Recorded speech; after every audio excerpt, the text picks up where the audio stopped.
Abanyarwanda n'inshuti z'u Rwanda muri Leta Zunze Ubumwe za Amerika bizihije imyaka 32 y'ubwigenge bushya. Kunzi ba The Quick Times News ngo hayikaze ngiye kukubwira ibijyanye n'ubwigenge bwijijwe n'abanyarwanda ariko batuye muri Leta Zunze Ubumwe za Amerika. Ni itangazo nyine cyangwa ni inkuru yanditswe ku mbuga nkoranyambaga za ambasade y'u Rwanda mu gihugu cya Leta Zunze Ubumwe za Amerika. Tuze no kukubwira ibijyanye n'itorero indangamirwa icyiciro cya 16 nabo hari ibyo batangaje. Ikaze rero amakuru agezweho ava muri Leta Zunze Ubumwe za Amerika avuga ko ambasade y'u Rwanda muri Amerika iri kwakira ibirori byihariye ubwo byo kwizihiza kwibohora ku nshuro ya 32 igikorwa cyahuje abayobozi batandukanye, abahagarariye ibihugu byabo, abayobozi ba Leta za Amerika ndetse n'abanyeshuri n'abashakashatsi ndetse n'abagize umuryango nyarwanda uba muri Leta Zunze Ubumwe za Amerika. Iki gikorwa cyitabiriwe n'inshuti z'u Rwanda n'abafatanyabikorwa batandukanye mu rwego rwo kwibuka urugendo rw'imyaka 32 u Rwanda rumaze kuva mu mateka akomeye rugatangira kubaka igihugu gishingiye ku bumwe, amahoro ndetse n'iterambere. Ubutumwa bwatanzwe muri iki gikorwa hibanzwe kubijyanye n'akamaro ko gukomeza kubungabunga amateka y'u Rwanda, cyane cyane urugendo rwo kwiyubaka nyuma ya jenoside yakorewe abatutsi mu mwaka wa 1994. Kubungabunga amateka y'u Rwanda nyine birumvikana ko nk'abangaba bahangaha muri ibi bihugu byo hanze y'u Rwanda byo mu mahanga biba bisa naho byabaga byoroshye kuba hakwirakwizwa izo ngengabitekerezo, kuba hakwirakwizwa amakuru ataraya nyayo avuga ku Rwanda.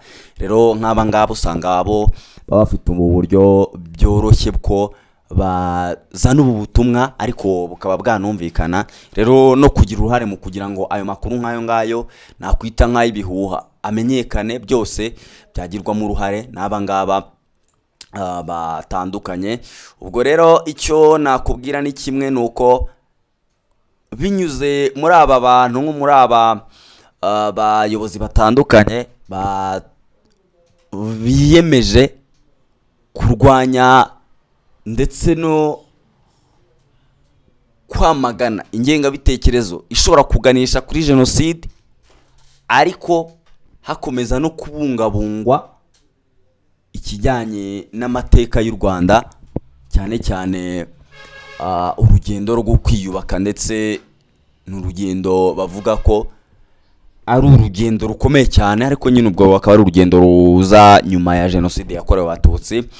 Rero ikindi cyavugiwe mwahangaha ni ukwibohora, ariko ari umunsi w'ingenzi mu mateka y'u Rwanda wizihizwa buri mwaka tariki ya 4 Nyakanga, ukaba u Rwanda rwibukiraho ihagarikwa rya jenoside yakorewe abatutsi mu mwaka wa 1994, ariko ikaba n'intangiriro y'icyiciro gishya cyo kongera kubaka igihugu. Murabizi mwese kwibohora ni igikorwa kiba ku itariki 4 z'ukwezi kwa 7, ari nayo tariki isorezwaho iminsi 100 yo kwibuka.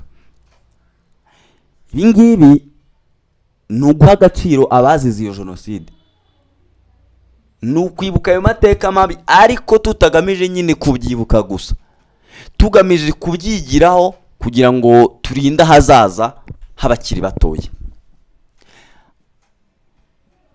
Abitabiriye iki gikorwa rero bagaragaje ko imyaka 32 ishize yaranzwe n'impinduka zikomeye mu nzego zitandukanye zirimo ubukungu, ikoranabuhanga, uburezi, ubuzima ndetse n'imiyoborere.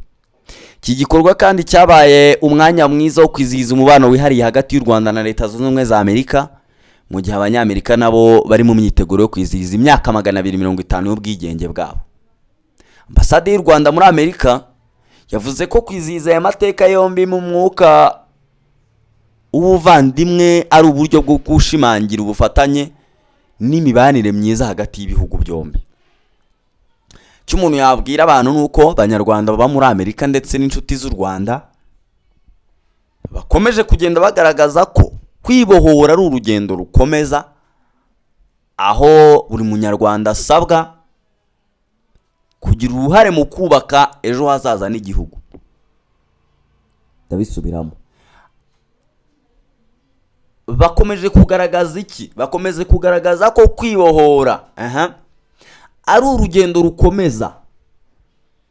Icyo ni kimwe, aho buri munyarwanda asabwa kugira uruhare mu kubaka, mu kubaka ejo hazaza h'igihugu.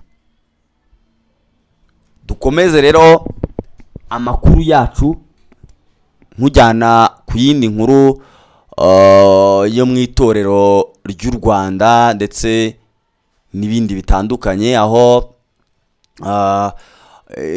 indangamirwa icyiciro cya 16 nacyo kigaragazaga kuko biyemeje kuba urubyiruko rw'intangarugero mu iterambere ry'igihugu. Icyo ni cya mbere, ariko bakanavuga bati twebwe turacyafite n'akamaro gakomeye cyane, aho abangaba bakubiye muri iki cyiciro cya 16 nyine bahawe izina ry'ubutore ry'indangamirwa, bagaragaje ko bitegura kugira uruhare mu guteza imbere ubuzima bw'urubyiruko n'imibereho myiza y'abaturage binyuze mu bikorwa bitandukanye.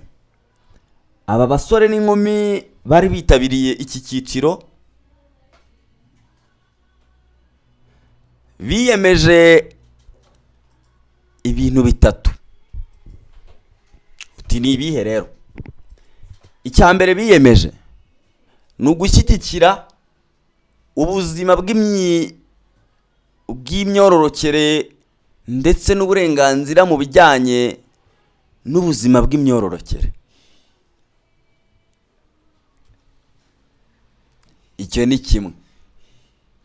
Icya kabiri ni ugutangira kuzigama.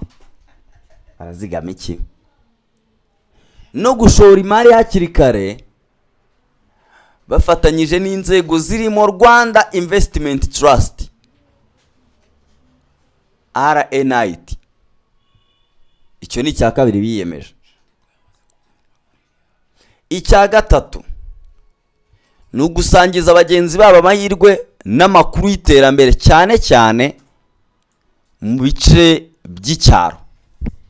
Ibyo ni ibintu bitatu izi nkumi ndetse n'abo basore bari bitabiriye izi ngando, ariko mu cyiciro cyahawe izina ry'ubutore cy'indangamirwa icyiciro cya 16 ndetse bavuze ko biyemeje kutazigera bibagirwa amateka y'u Rwanda, ahubwo bakayafashisha nk'umusingi wo kwiyubaka ndetse no guharanira iterambere ryabo bwite ndetse n'iry'igihugu muri rusange. Indangamirwa icyiciro cya 16 ni igice cy'urubyiruko rugaragaza umuhate wo gusubira ndetse no guhuza indangagaciro mu kwibuka amateka ndetse no kugira uruhare mu kubaka ejo hazaza heza. Kanda subscribe, like, share ndetse na comment kuri ibi biganiro byacu bitandukanye tugenda tukugezaho, dukomeze uryoherwe n'amakuru atandukanye The Quick Times News igenda ikugezaho buri saha.